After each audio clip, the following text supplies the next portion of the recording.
Tous les podcasts des 3-8, radiogrenouille.com. Temps libre. Temps libre, le magazine d'actu de Radio Grenouille. Société, culture, live, actu, art. Temps libre. Présenté par la rédaction des 3-8. Temps libre, le magazine d'actu des 3-8. Bonjour à tous et bienvenue dans ce rendez-vous hebdomadaire Temps libre, le rendez-vous de la rédaction.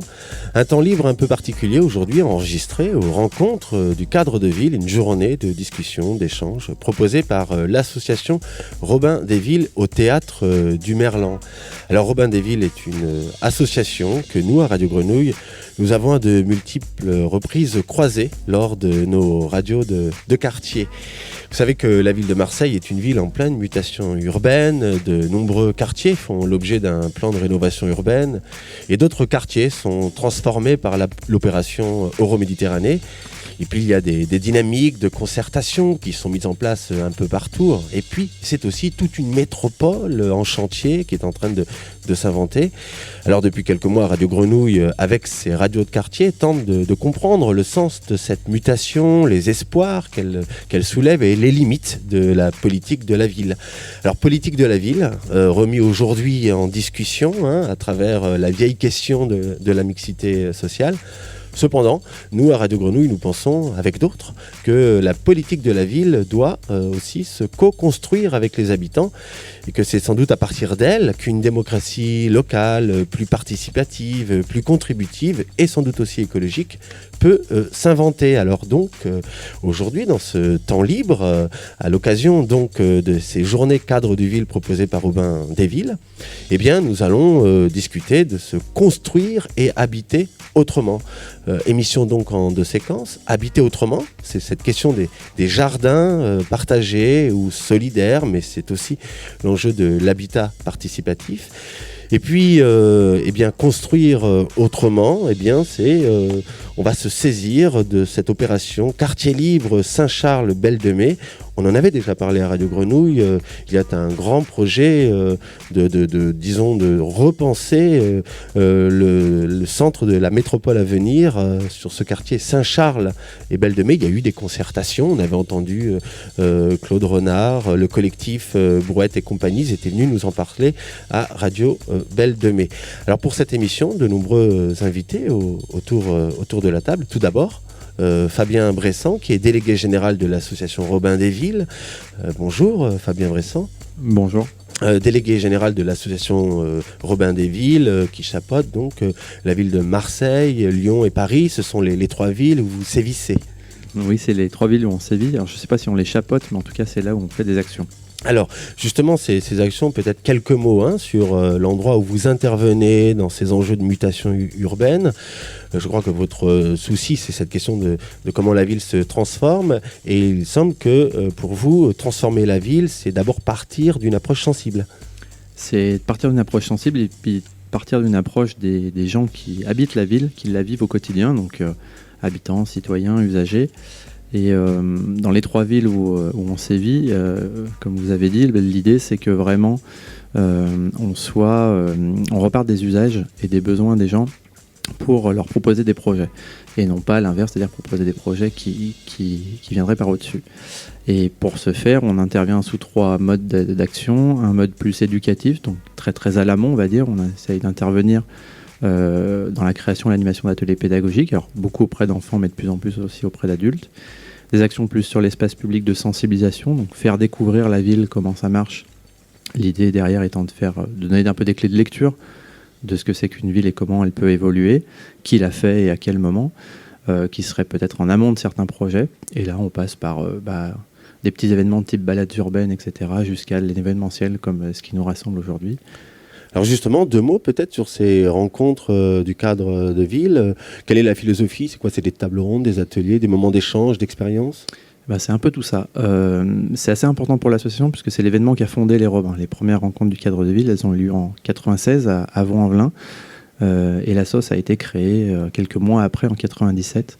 Donc c'est vraiment pour nous, il y a un petit côté nostalgique aussi, puisque maintenant on a 17 ans d'existence, donc on sort de l'âge... commence à rentrer dans l'âge adulte, on va dire, on sort de l'adolescence. Et les rencontres, c'est vraiment, si ça appelle des rencontres, c'est que vraiment on essaye que chacun puisse y trouver soit ce qu'il a envie d'y voir, soit ce qu'il a envie d'y amener. Que ça soit un enfant, un adulte, un expert, un chercheur, un technicien, et quel que soit le type d'acteur qui viennent, qui puissent s'exprimer et trouver des choses à voir. Alors vous avez vu, on vous a volé un de vos titres, un de vos tables rondes, puisqu'il y a Faire la ville autrement. Je disais, nous allons parler de ça, et puis Construire la ville autrement. C'est 2 tables rondes que vous proposez, reconquérir la ville par la nature, et puis faire la ville autrement. Alors, on va ouvrir le plateau. Il y a avec nous Xavier Rouquayrol. Xavier Rouquayrol, bonjour. Vous êtes responsable d'opération au service développement et investissement chez le bailleur social Famille et Provence. Et puis actuellement, vous menez un projet de jardin partagé au pied d'immeuble à Ancagnane, il me semble. Et puis vous êtes aussi engagé sur un projet d'habitat participatif non loin de Fort-Calquier, c'est cela ? C'est ça, au-dessus à Limon. À côté de vous, Julien Nadreau. Julien Nadreau, vous êtes paysagiste, fondateur et administrateur du réseau des jardins solidaires méditerranéens. Bonjour. Bonjour. Thomas Poisson, qui est avec nous, responsable d'un projet d'habitat participatif, alors de plein d'autres choses à la Friche Belle de Mai, mais si vous êtes avec nous, c'est par rapport à ce projet d'habitat participatif à la Friche Belle de Mai. Bonjour Thomas. Bonjour. Florent Chiapero, qui est avec nous du collectif ETC, collectif d'architectes et d'urbanistes. Bonjour Florent. Bonjour. Vous, donc collectif d'architectes urbanistes, et vous accompagnez la démarche du logement participatif aussi à la Friche Belle de Mai. Avec nous aussi Claude Renard, qui est membre de la coopérative de la Friche Belle de Mai.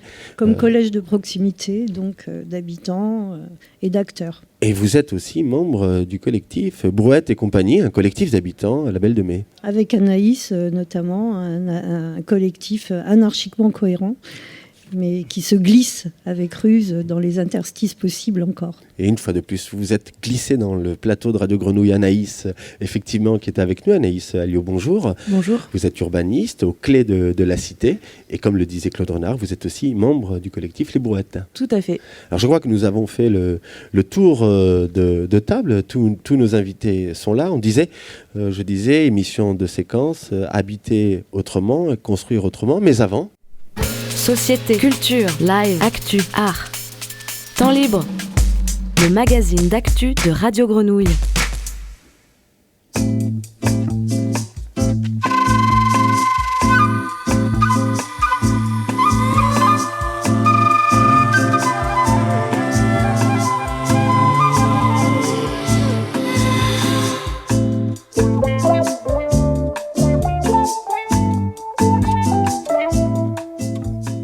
Fabien Bressan, est-ce que vous reconnaissez cette mélodie ?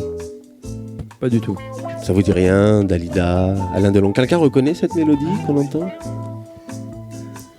Parole et parole, n'est-ce pas? Oui, exactement, c'est ça. Je vous avoue que je taquine un petit peu parce que j'ai mes paroles et paroles, puisque nous sommes dans ces moments d'échange, de discussion, paroles et paroles. Robin Desvilles, vous êtes très impliqué dans les logiques de concertation, ça discute beaucoup? Oui, ça discute beaucoup. Mais ça fait aussi. Parce que c'est bien beau, parole, mais l'idée, c'est quand même de faire. Et pas que de rester au stade de discussion. Donc, c'est ce qu'on essaye en tout cas de porter, nous, à l'association. C'est que dans beaucoup de démarches de concertation ou de participation, on s'arrête au stade de l'information, voire même que ce soit que de la communication. Et nous, on essaye d'aller un petit peu plus loin et d'aller jusqu'à la coproduction, c'est-à-dire qu'on puisse faire la ville avec les habitants.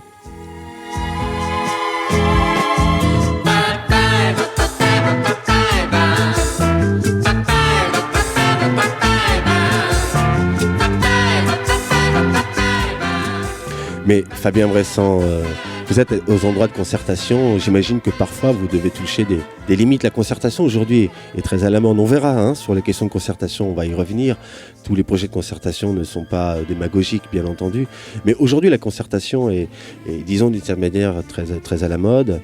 Et parfois, elle ressemble à des outils de communication. Comment vous faites pour ne pas être, disons, une sorte d'intermédiaire qui prend tout à la place des élus, disons, d'une certaine manière? Eh ben, ça nous arrive. Et on a servi plusieurs fois de fusible et c'est aussi comme ça qu'on apprend beaucoup.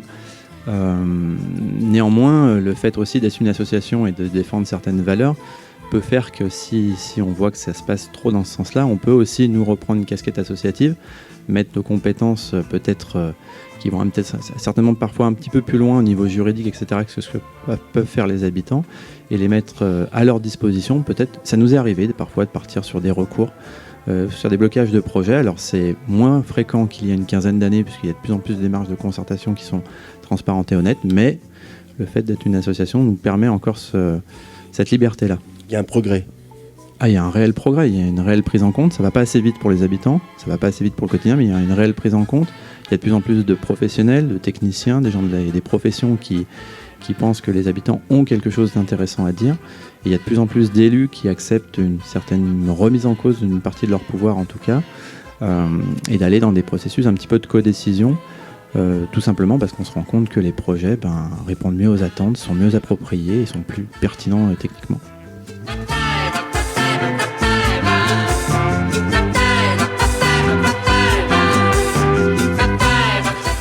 C'est Simon de Radio Grenouille qui a choisi la sélection musicale de ce plateau, mais aussi Simon a choisi cela, c'est aussi parce que avec cette musique il y a quelque chose aussi du soleil, voilà, et dehors il fait un temps magnifique, il fait beau, le ciel est bleu, nous sommes pourtant en hiver, et évidemment quand il fait beau on a envie de descendre en bas de chez soi et sans doute commencer à faire un peu de potager, du jardinage, n'est-ce pas Julien Nadreau? Dès qu'il fait beau, hop, vous sortez dehors, vous jardinez un petit peu. Oui, c'est pas faux, même si le jardinier, on dit souvent que c'est un petit bonhomme qui plante des arbres, ou plutôt des bâtons l'hiver, et après il les regarde fleurir au printemps. Même si on a l'impression, si on a plutôt envie d'aller au jardin au printemps, détrompez-vous. Le jardinier travaille beaucoup pendant l'hiver. Alors justement, Julien Nadreau, on va essayer de comprendre ces démarches de jardin solidaire, de jardin participatif. Et au fond, ma première question, c'est quelle est la différence entre ces types de jardins et puis le jardin ouvrier classique tel qu'on l'a connu jusqu'à présent ? Il n'y a pas vraiment de différence. Moi, je considère les jardins ouvriers un corps existant aujourd'hui à Marseille et en Europe qui date du 19e. C'est un peu une initiative de l'abbé Lemire. Et je considère que ces jardins qui existent encore parfois comme des jardins partagés malgré tout. C'est vrai qu'on a souvent cette image en tête puisque c'est ce qui est dans notre culture française et européenne, c'est lotissement de jardins. Je dis ça de manière peut-être un peu provocatrice, mais en fait, ça reste des jardins partagés malgré tout parce que par-dessus les barrières, des échanges se font. Et ça reste des jardins ouverts aussi. Ils sont clôturés, mais néanmoins ouverts. On pourrait dire dans le sens inverse. Et les jardins partagés ont aussi une double culture. Effectivement, les jardins ouvriers en France, mais également, depuis les années 70-80, un certain nombre de Français se sont rendus visiter les jardins communautaires américains, les community gardens, et ils ont ramené un peu cette idée pour essayer justement de réinvestir et revaloriser certaines friches dans nos villes et nos campagnes, afin d'offrir un lopin de terre à jardiner à ses habitants. Donc il y a effectivement cette double culture, mais je ne crois pas qu'il y ait vraiment de différence en fait. C'est juste qu'on est sur des temps différents en fait, dans l'évolution de la façon qu'a l'urbain de jardiner, ou même le rural de jardiner aussi. Parce qu'il y a des jardins partagés également en Provence, dans des endroits beaucoup moins dense, quoi. Mais vous êtes paysagiste, oui. Julien, alors est-ce que c'est pas aussi la notion de paysage qui intervient là souvent dans ces jardins partagés, dans ces jardins solidaires, qui n'avait peut-être pas de manière aussi forte, aussi présente, aussi explicite dans les jardins ouvriers ? Je crois que surtout, effectivement, on touche au sensible à partir du moment où on jardine. On touche au sens un peu des personnes qui ont besoin de jardiner, qui ont envie de jardiner, et on part surtout des gens d'abord. Est-ce qu'il y a une envie ? Est-ce qu'il y a un besoin et une envie ? Est-ce qu'il y a des attentes par rapport à leur cadre de vie proche ? Et ça va se décliner parfois en parking et parfois en jardin. Donc effectivement, nous on se base d'abord là-dessus, d'arriver à mobiliser des personnes désireuses d'améliorer leur cadre de vie ensemble. Et à partir de là, tout en jardinant, effectivement, on finit par avoir une certaine sensibilité au paysage. Mais c'est pas le premier objectif, je pense, quand on développe ces jardins partagés. En tout cas, depuis que moi je le fais, ça va faire 15 ans, mais en France, ça se fait.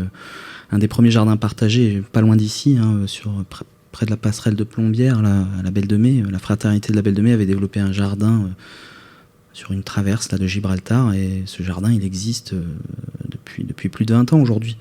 Et je crois qu'on n'est pas parti forcément sur des questions de repaysager la ville, mais surtout de réhabiter des endroits qui étaient délaissés, quoi, en fait.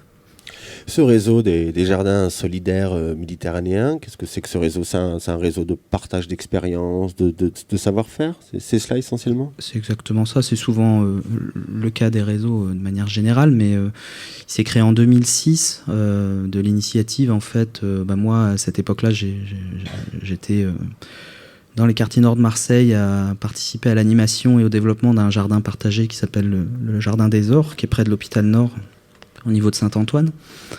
Et en fait, c'était l'envie de se serrer les coudes un peu entre personnes qui animent localement des jardins partagés dans les différents quartiers, villes et villages de la région PACA. Le besoin de se former les uns les autres, de partager ses savoir-faire, se donner des idées.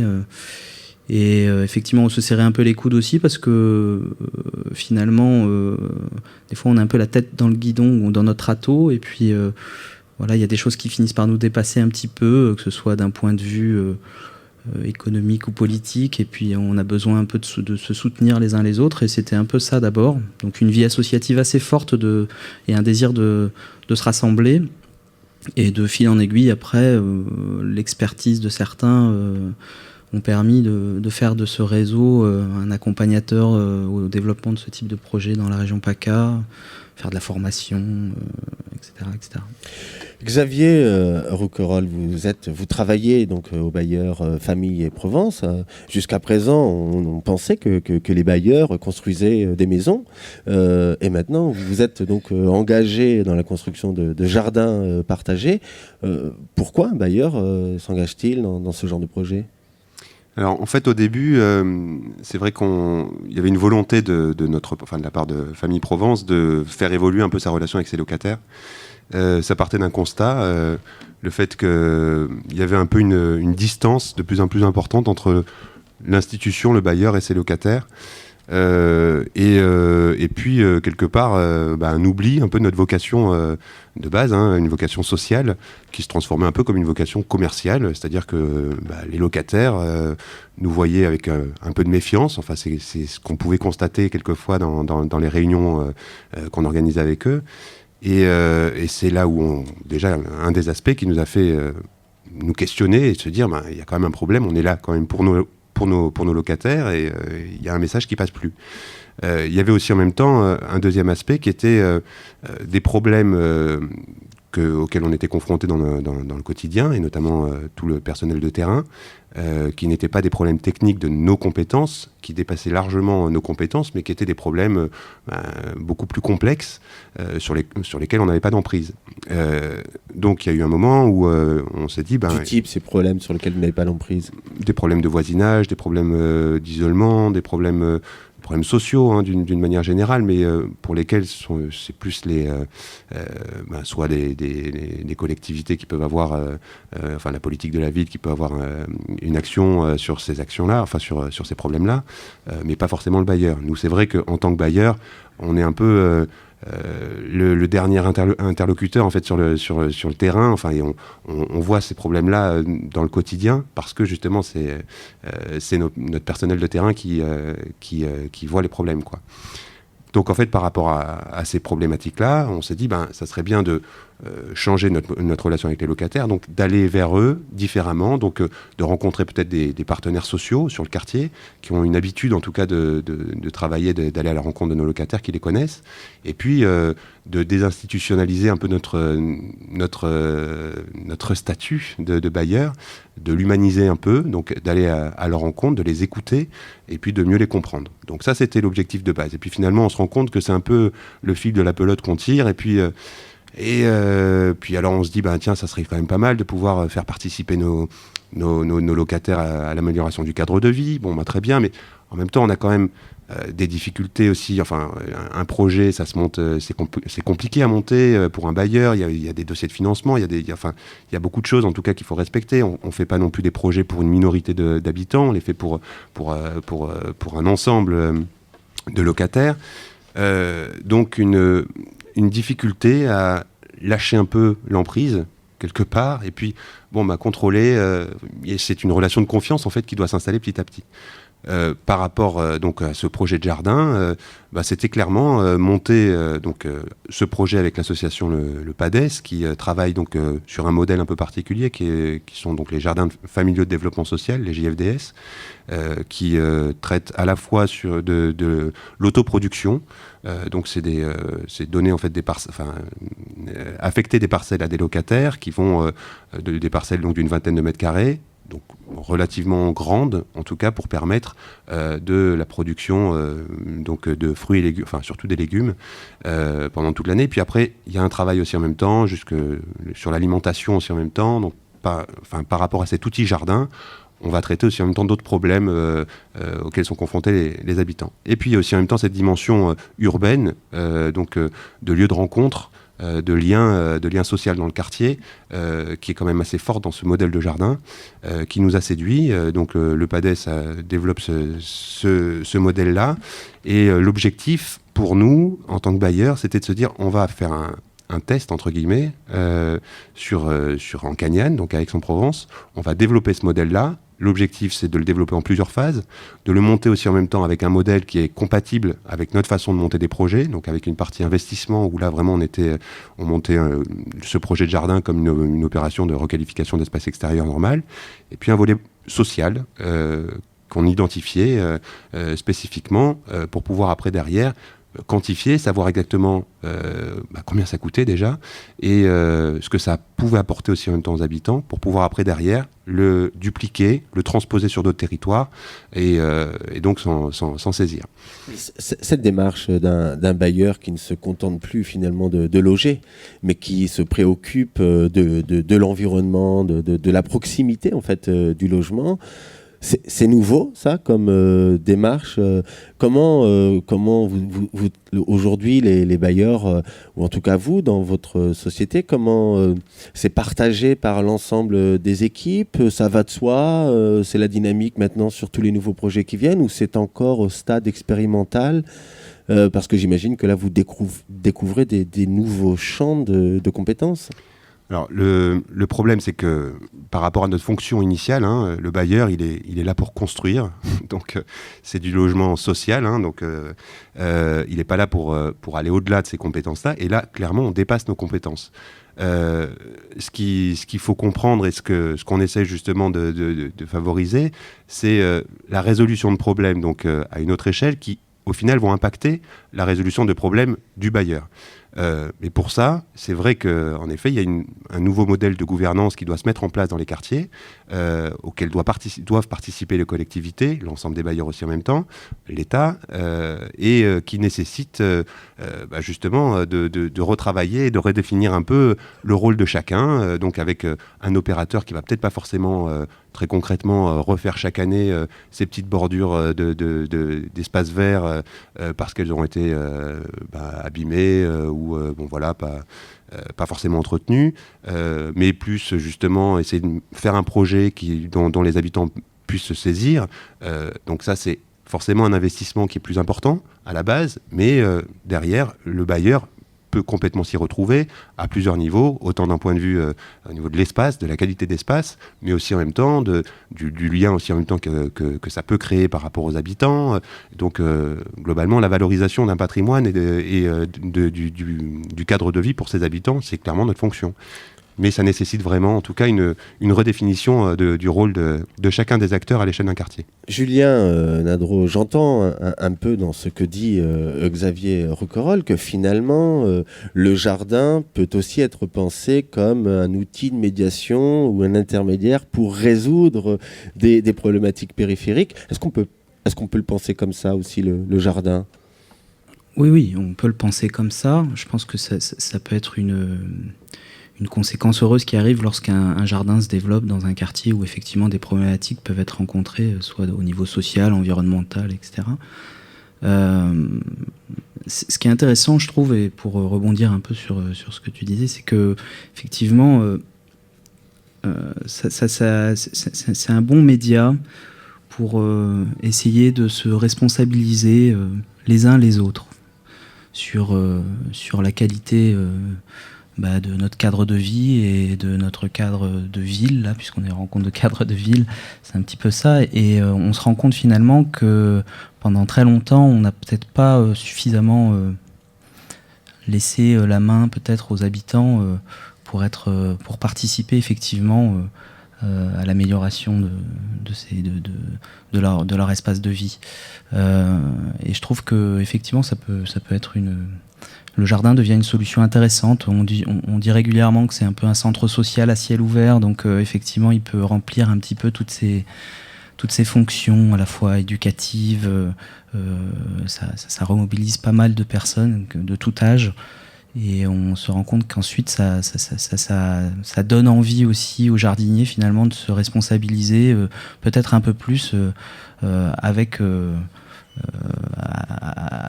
les collectivités évidemment et les bailleurs si on a affaire à effectivement un jardin qui est en pied d'immeuble ou sur des espaces extérieurs appartenant à un bailleur social, mais on se rend compte que ça peut le responsabiliser et ça devient un peu une école de citoyenneté, mais de manière tout à fait conviviale. On n'est pas dans quelque chose de trop instrumentalisé. En tout cas, on cherche à faire en sorte que le plus en amont possible, l'habitant soit responsabilisé tout autant que un bailleur social, à un moment donné, va prendre l'initiative d'eux, mais on fait les choses petit à petit. Alors Xavier Rouquayrol, vous êtes aussi donc engagé dans un projet d'habitat participatif, non loin de Forcalquier. On en est où sur c'est un projet très avancé, au tout début, à l'étude. Vous en êtes où sur ce projet ? C'est un projet qui est plutôt avancé, puisqu'on a donc un groupe de locataires. Donc c'est un projet de 12 logements. Il y a 6 logements qui sont donc pour des autoconstructeurs, donc c'est de l'accession libre, et 6 logements en locatif. Sur donc les 6, il y a eu un travail qui a été réalisé avec les 6 autoconstructeurs au début, et puis en même temps nous qui faisions office de 7e constructeur, puisqu'on représentait donc les 6 logements. Donc ce travail a été fait sur les aménagements, comment le quartier allait pouvoir se faire, s'organiser, quel type de lieu de convivialité aussi en même temps on pouvait mettre en place, comment tout ça pouvait s'organiser au niveau des espaces collectifs, mais aussi en même temps l'organisation des parcelles. Et puis nous de notre côté, donc il y a eu un gros travail qui a été fait déjà pour justement pour dépasser un peu notre fonction, nos habitudes et la réglementation en fait qui nous demande notamment pour des locataires qui doivent répondre à des conditions de ressources particulières, de faire des commissions d'attribution peu de temps en fait avant d'entrer dans les logements. Donc il y a un système aussi en même temps donc de réservataires, c'est-à-dire donc les collectivités ou l'État qui peuvent en fonction donc de leur de la particularité de chaque collectivité et de l'État, demander que un locataire, une personne soit affectée dans un logement. Donc ils ont une priorité sur un certain nombre de logements. Ce qui nous pose des problèmes, puisque quand on se lance dans une démarche participative, si on souhaite associer des locataires au processus de conception, ça veut dire les associer 2 ans avant ou 1 an et demi avant, et donc sortir de ce cadre d'attribution normal. Ce qui a été possible parce qu'on était dans un secteur détendu, donc au-dessus de Forcalquier, où on n'est pas comme dans un secteur comme celui de Marseille ou d'Aix, où on a une demande très forte de logements sociaux. Donc il y a eu des possibilités, déjà pour nous vis-à-vis du locataire, de fixer, de signer en fait une convention, une charte morale entre le futur locataire qu'on appelait postulant et nous. Qui nous engageait à le tenir dans une liste prioritaire par rapport à ces logements, à l'affectation, à l'attribution de ces logements, le faire participer aussi en même temps à la conception des logements, et de son côté, lui, s'engager à participer à la conception, nous tenir informés aussi en même temps de l'évolution de sa situation, et ça pendant toute la période de conception. C'est déjà un problème, en tout cas, qui est assez difficile à gérer. Oui, ça, on va en revenir peut-être sur cette question de comment on constitue le groupe d'habitants, et puis articuler avec cette question du long terme qui est effectivement extrêmement important. Claude Renard, je disais en introduction que la friche Belle de Mai s'engage dans un projet de logement participatif à l'intérieur de l'espace de la friche Belle de Mai, qui elle-même est à l'intérieur du quartier de la Belle de Mai. Vous êtes, Claude Renard, dans la friche Belle de Mai et dans le quartier Belle de Mai, et puisque vous êtes membre donc de la coopérative de la friche Belle de Mai, d'où cette première question, Claude Renard, pourquoi estimez-vous important ou nécessaire que la friche s'engage dans un projet comme celui-ci, et pourquoi finalement plus à l'intérieur de la friche qu'à l'intérieur ou à l'extérieur de la friche, mais dans le quartier de Belle de Mai? Bon, d'une part, je suis, comme tu l'as dit tout à l'heure, j'appartiens à Brouette Belle de Mai. Et c'est pas pour rien qu'il y a aussi les Amis des Jardins Partagés. On s'est rencontrés dans le Festival des Brouettes. Et donc, ils nous ont précédés, y compris dans l'action qu'ils peuvent mener. Je pense que le mot brouette est à l'image, y compris, et je vais répondre à ta question, mais à l'image de la manière qu'on a les uns et les autres, qui vient d'être évoquée, d'harceler le réel. Il y a du réel, il y a des délaissés urbains, il y a des endroits où il y a du foncier, et il ne faut pas laisser mourir ces espaces-là dans le temps qui est normalement très long, de la reconstruction et souvent de la démolition même des cadres urbains. Donc nous, moi, habitante et autres, ce qui m'intéresse, c'est ces moments où on peut effectivement être non pas dans un projet, mais dans une démarche. Et dans démarche, il y a marche. Ça veut dire qu'on est en mouvement. Et c'est ce mouvement-là qu'à la friche, il me semble important de continuer. La friche a une histoire. Elle a d'abord été effectivement une usine. Cette usine a été, appropriée par des artistes qui avaient besoin. C'est pas les nouveaux territoires de l'art, comme moi j'ai travaillé sur cette dimension-là. Ce n'est pas simplement nouveau, c'est des usines. Ce n'est pas simplement des territoires parce que c'est pas fermé. C'est au contraire, ils ont une dimension qui dépasse largement la notion de quartier. Ce n'est pas l'art dans le sens où certains pourraient l'entendre, mais c'est le travail de l'art dans la cité. Et c'était d'abord des gens du travail de l'art qui se sont appropriés la friche.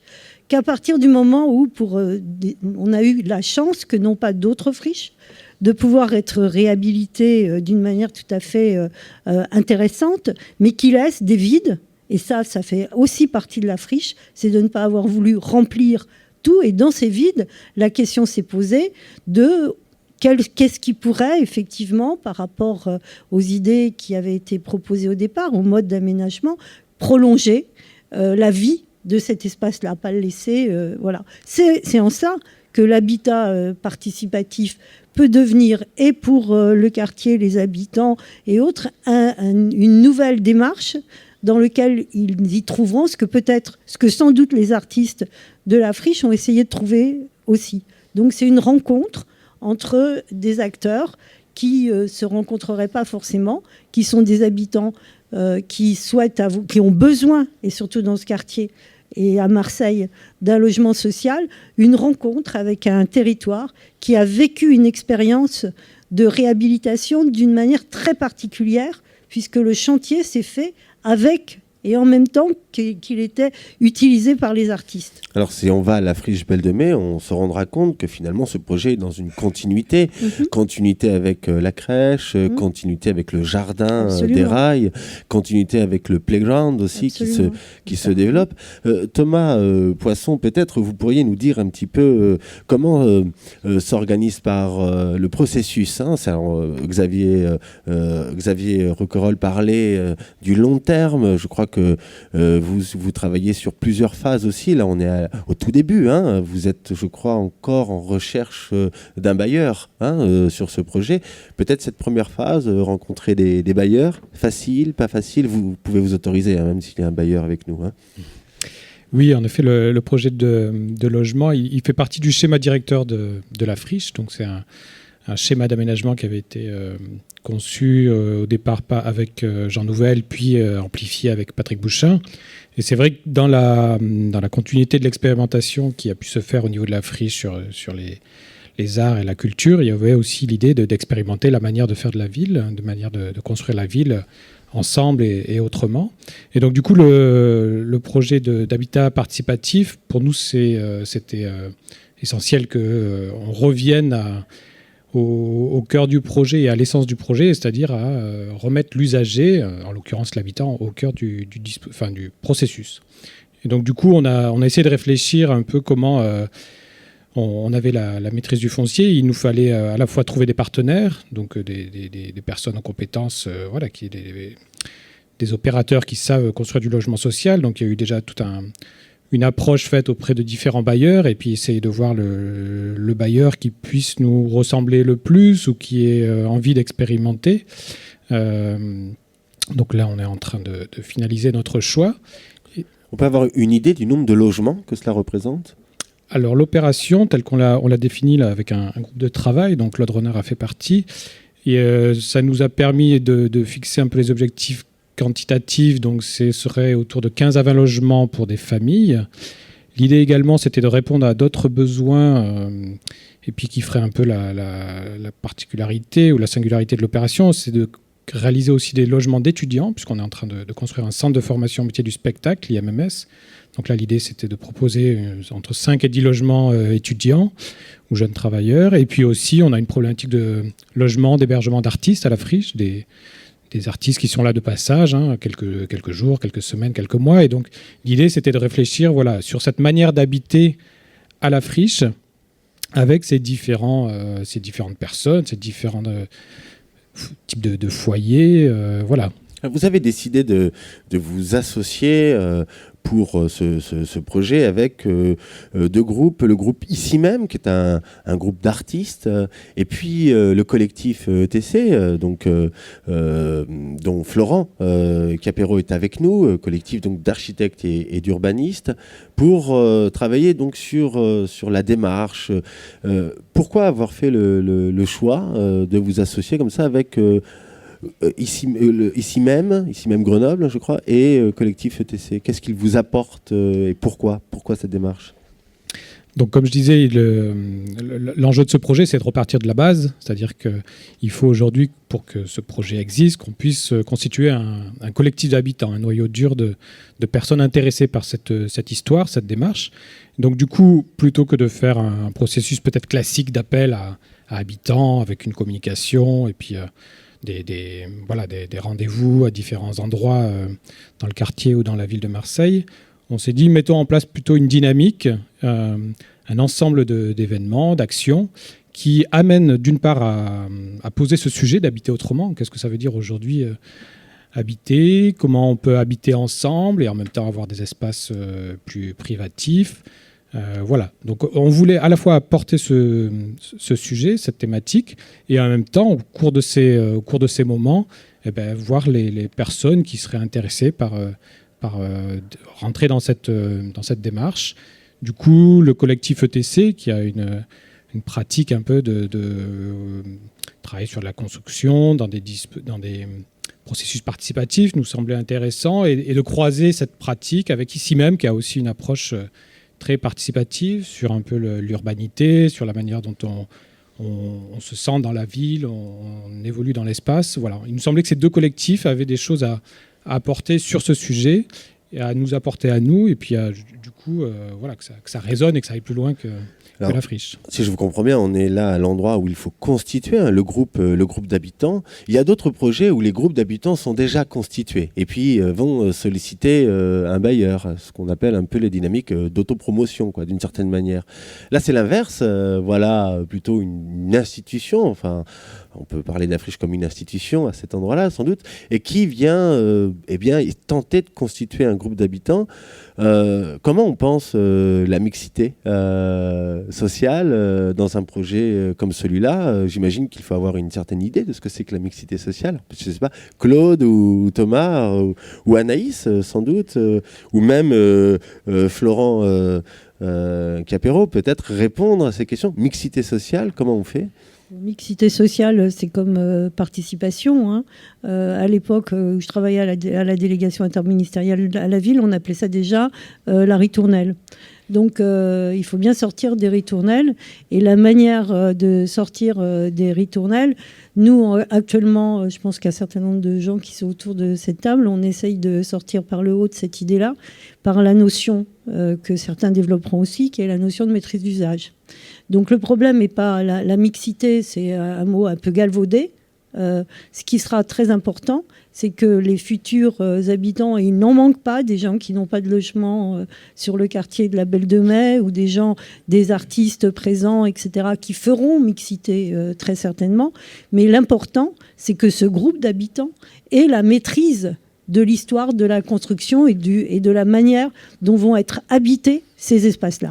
C'est ça qui est important. J'entends effectivement, Claude, cette question, cet aspect-là du problème. Mais est-ce que le groupe peut se constituer à partir de pratiques ou de cultures différentes, ou est-ce qu'il lui faut une culture commune, préalable? Comment se constituent justement ces habitants? Est-ce des habitants avec une culture commune, ou est-ce des habitants avec des cultures différentes? Une maîtrise d'usage, c'est comme toute maîtrise. Ça s'apprend, ça se construit ensemble, et je pense que ça va être ça, notre défi, c'est de constituer cette culture commune qui va nous permettre de constituer un groupe de réflexion, d'harcèlement, parce qu'on va être confronté, on n'est pas du tout innocent, à de grandes difficultés, parce que c'est un quartier difficile dans la Belle de Mai. On ne va pas pouvoir faire descendre des petits parachutes d'habitat participatif qui seront une espèce d'idéal. Non, il va falloir, et c'est le rôle notamment auquel vont contribuer ETC, à qui je laisse la parole, par une méthode de palabre. On a parlé de parole tout à l'heure. Nous, on préfère le terme palabre, parce que dans la palabre, c'est comme en Afrique, l'arbre à palabre, il permet de sortir l'ensemble des contradictions auxquelles les gens sont confrontés. Et donc, c'est ces palabres-là que nous allons engager avec eux, ensemble, pour constituer cette culture commune. Elle ne se fera pas. Moi, j'ai eu l'occasion de faire pas mal d'interventions en expliquant que tout ça, réenchanter la ville, c'est pas magique. Non, c'est pas magique. Ça va nous prendre du temps, ça va nous prendre des méthodologies, ça va nous demander des moyens. Florent Capero, peut-être quelques mots sur ces enjeux, la constitution du groupe, les cultures différentes, cultures communes. Quelques mots. Alors, c'est bien que tu reprennes des termes de vocabulaire, puisque c'est important dans ce genre de projet. C'est vrai que le terme de participation, en tout cas chez ETC, on ne l'utilise pas. On n'utilise pas forcément les termes de concertation non plus. On préfère parler de projets ouverts ou de projets inclusifs. Et même le terme de projet, finalement, tu reviens sur le terme de démarche, on parle de stratégie ou de tactique. Donc ça correspond plus à une manière de faire qui, a priori, nous semble plus ouverte et permet d'avoir le maximum de personnes qui peuvent se retrouver autour de la table. Donc après, effectivement, on trouve ça très bien de pouvoir travailler avec ici même Grenoble, puisqu'il va y avoir une belle complémentarité là, sur leur approche plus plastique et nous sur plus de constructeurs. Et donc après, il y a tout à imaginer là sur la manière de faire. En fait, il s'agit aussi de diversifier les méthodes d'approche. Tout à fait, oui. Et là, l'idée, c'était aussi d'expérimenter. On va expérimenter, entre guillemets, un objet, ou enfin voilà, une manière de produire du logement, mais on veut expérimenter aussi toute une démarche. Et du coup, sur la question de la culture, moi, je pense pas que ce soit un prérequis. Par contre, le collectif d'habitants qui va se constituer, lui, il va être amené à travailler sur des valeurs communes, sur voilà, qu'est-ce que j'ai envie de partager, qu'est-ce que je n'ai pas envie de partager. Enfin, il y a un gros travail après, mais qui se fait au fil des différentes étapes qui suivent. Je précise pour nos auditeurs que lundi 23 février à 14h, ils pourront écouter une émission autour de ce projet, une émission longue, autour de ce projet d'habitat participatif à la friche Belle de Mai, puisque nous allons suivre le processus dans sa durée. Et donc régulièrement, nous ferons comme ça des émissions pour faire le point avec différents acteurs. Par ailleurs, nous réaliserons aussi des émissions à Ancagnan, puisque là aussi, nous souhaitons accompagner pour comprendre comment ce projet de jardin participatif, solidaire, se développe. Et que ce sera aussi dans ces différentes émissions l'occasion de retravailler le vocabulaire. Effectivement, je pense que c'est important de retravailler les notions, les mots, parce que parfois, à force d'être usés, eh bien, ils s'usent, comme on dit, et ils sont vidés un peu de leur sens. Société, culture, live, actu, art. Temps libre, le magazine d'actu de Radio Grenouille. On continue cette émission Temps libre et nous allons maintenant ouvrir une petite séquence autour donc du quartier libre Saint-Charles Belle de Mai. Alors il y a peu de temps, je crois, il y a eu une concertation, c'était à l'automne 2014, une concertation des habitants de la Belle de Mai autour du devenir de la caserne du Muy, s'apercevant qu'en fait il s'agissait aussi du devenir de tout un ensemble très vaste, quartier Saint-Charles et quartier Belle de Mai. Les habitants ont répondu plutôt assez présents à cette concertation et il y a eu une restitution de la concertation, mais surtout, et peut-être Anaïs peut nous dire quelques mots, surtout un groupe d'habitants s'est constitué en disant pour nous il faut aller plus loin, c'est-à-dire il ne s'agit pas uniquement d'être concerté sur le devenir, mais il s'agit aussi de se constituer comme groupe pour être quoi, force de proposition, c'est cela ? Au-delà de la force de proposition, ce qui est ressorti tout au long de la concertation avec les habitants, telle qu'elle a été menée par le cabinet Respublica, ce qui est ressorti, c'est un désir des habitants, qu'ils soient constitués en association ou pas, des gens qui sont venus de manière individuelle ou des gens qui sont venus via les réseaux associatifs, c'est de ne pas être écartés de la construction du projet et de ne pas être tenus au courant seulement une fois par 6 mois ou une fois par an des suites du projet. Sachant que sur les casernes, le projet global de réaménagement, c'est quelque chose qui va prendre du temps, qui va prendre une génération au moins, puisque ça va durer une 30aine d'années. Donc il s'agit de rester, non pas simplement informé, mais partie prenante de la suite de ce qui va se passer. Alors, avec donc ce groupe d'habitants qui est plus large que le collectif Brouette et compagnie, Claude, qui rassemble d'autres personnes. Y compris les fameux comités d'intérêt de quartier, dont quelquefois nous avons été amenés à trouver qu'ils étaient trop restreints dans leurs prérogatives. Ils sont maintenant devenus aussi acteurs à nos côtés de ce que vient d'exprimer Anaïs. Et bien d'autres, les parents d'élèves, toute une série de gens qui, sur le quartier, ont pensé qu'il fallait effectivement se constituer dans ce qui n'est pas encore un droit, ça j'ai oublié de le dire, la maîtrise d'usage, on a la maîtrise d'œuvre, la maîtrise d'ouvrage, mais la maîtrise d'usage n'est pas un droit dans le système de l'urbanisme. Donc nous sommes en train d'innover, d'expérimenter pour créer des nouveaux droits. Et ce nouveau droit, ça va être d'être tout au long de la construction du projet, d'être présent. Il y a du court terme, on est dans l'exigence d'un court terme par rapport aux besoins des habitants de ce quartier qui ont été totalement abandonnés en termes de services publics. On est dans le moyen et dans le long terme. Ça veut dire être à côté et avec les architectes. Et ce collectif très large d'habitants s'est rapproché, je crois, du collectif ETC. On retrouve donc ce collectif ETC, décidément très, très actif et très, très dynamique. Et ensemble, eh bien, vous travaillez à une forme de regroupement, de grands collectifs articulés autour d'un groupement de maîtrise d'œuvre, d'un conseil de sages, et d'un conseil de maîtrise d'usage. C'est cela ? Oui, alors suite à la concertation, la ville de Marseille a lancé un appel d'offres qui répond au code des marchés publics sur lesquels ils demandent à 3 équipes, enfin ils vont retenir 3 équipes pluridisciplinaires pour répondre dans le cadre d'un dialogue compétitif, donc qui se fait c'est plutôt à huis clos ce genre de projet, mais qui doit réfléchir pendant 1 an et demi au devenir de ces casernes. Donc l'idée, c'était comment on pouvait rentrer dans ce processus et via les marchés classiques et en y incluant au maximum des gens qui doivent, à notre sens, prendre part à la réflexion.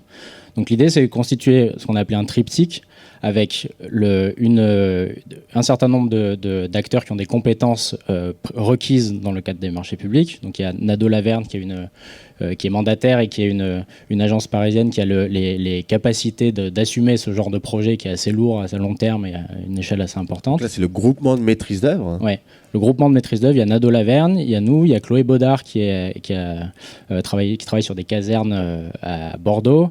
Il y a Aegis qui a un bureau d'études assez conséquent, Overdrive, et il y a Adeus qui s'occupe plus de l'action du volet sociologie. Donc ça, c'est le volet compétences requises de maître d'œuvre.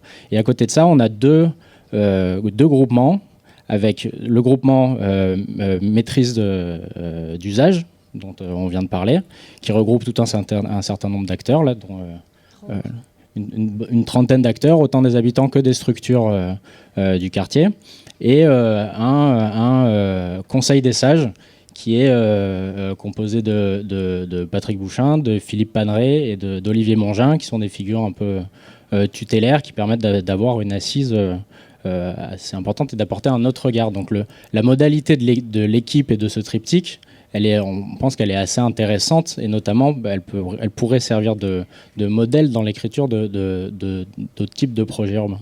Alors, il y a plusieurs échelles. Il y a l'échelle de la métropole. Et puis il y a l'échelle des 140 hectares, c'est l'échelle de réflexion, donc là c'est Saint-Charles, Belle de Mai. Et puis il y a l'échelle, disons, de la caserne, qui est une échelle de 7 hectares. L'intervention se fait à quelle échelle ? Sur l'échelle de 7 hectares, la phase opérationnelle, enfin là où, disons, il y aurait lieu de construire, c'est sur les 7 hectares. Oui, c'est sur les 7 hectares des différentes casernes. En fait, on a les casernes de Nuit, mais il y en a plusieurs. Mais effectivement, la réflexion, elle va jusqu'au niveau de la métropole, puisqu'il va y avoir cette nouvelle gare qui va ouvrir en dessous de la gare Saint-Charles, et donc ça va devenir la porte d'entrée sur la métropole. Donc il y a ce jeu d'articulation des différentes échelles qui va être hyper intéressant, et c'est de voir comment on peut ne pas perdre des gens en route que lorsqu'on construit un projet comme celui-là. Mais du coup, cela veut dire plusieurs groupes différents à d'autres endroits, disons, de l'échelle au moins des 140 hectares, potentiellement. Dans un premier temps, on est concerné par les 7 hectares qui viennent d'être évoqués et le groupe d'experts, tout en prenant en compte la responsabilité qu'il a par rapport aux circulations qui vont être nécessaires à l'échelle plus large que tu as évoquée, sont pour le moment plus proches du centre même autour de la caserne, mais en aucun cas il n'envisage d'être simplement seul dans cette aventure-là, et au contraire d'être, comme on pourrait dire, les ambassadeurs de toute une démarche beaucoup plus importante à l'échelle extrêmement, disons, conséquente dans laquelle doit se développer ce projet. Ce qui implique de la part, et j'en fais partie, de cette équipe, une énorme, disons, capacité d'invention. Pour le moment, une aventure de ce genre-là n'existe pas. Je ne connais pas, à mon échelle, je ne connais pas d'équipe de maîtrise d'œuvre qui ont, dès le départ, intégré dans leur candidature cette équipe-là. Donc ça va leur demander à eux aussi des modalités d'adaptation extrêmement difficiles et nouvelles.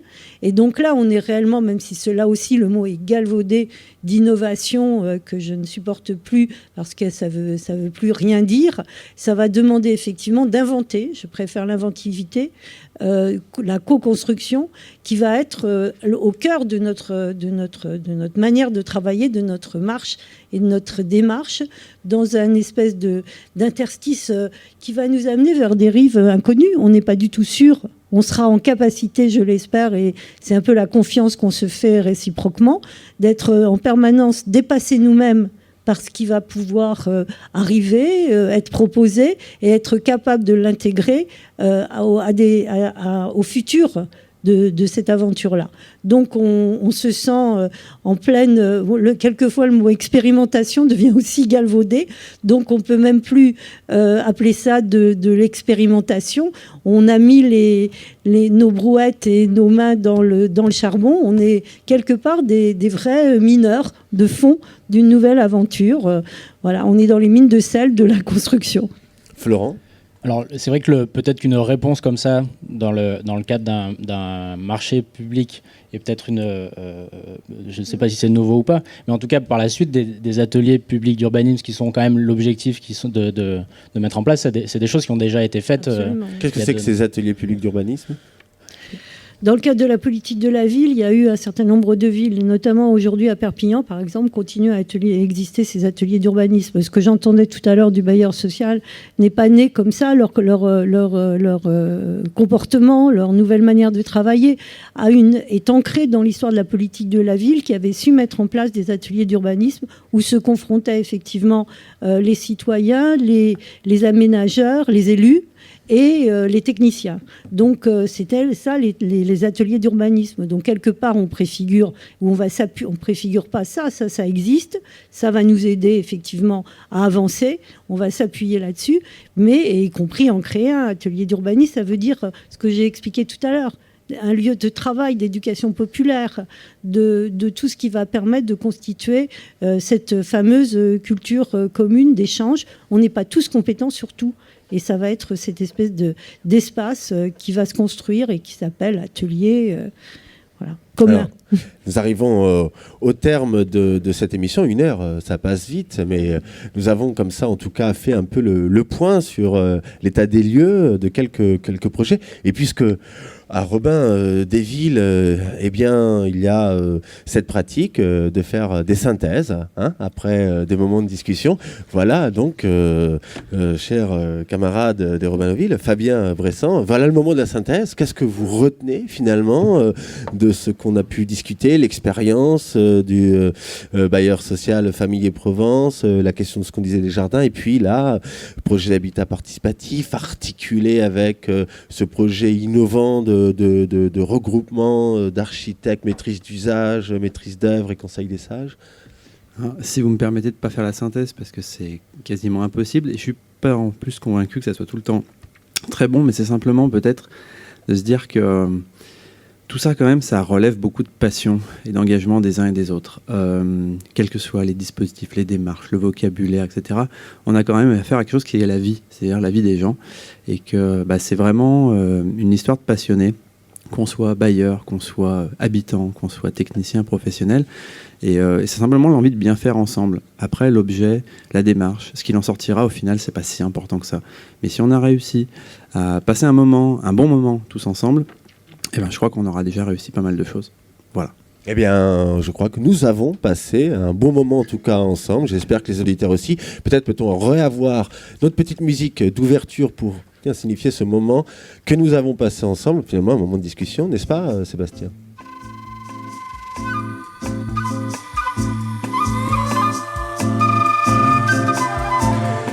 Et c'était une émission réalisée au théâtre du Merlan dans le cadre donc des journées de discussion organisées par les Robin-des-Villes, les rencontres du cadre de ville exactement.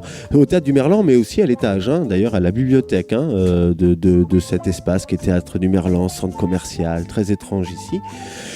C'était l'émission Temps Libre, une émission que vous pouvez retrouver en podcast sur Radio Grenouille, www.radiogrenouille.com, une émission rediffusée tous les vendredis matin à 7h30, me dit Sébastien. Une émission réalisée par Sébastien avec la complicité évidemment de Nelly et la complicité à la sélection musicale qu'on entend là de Simon.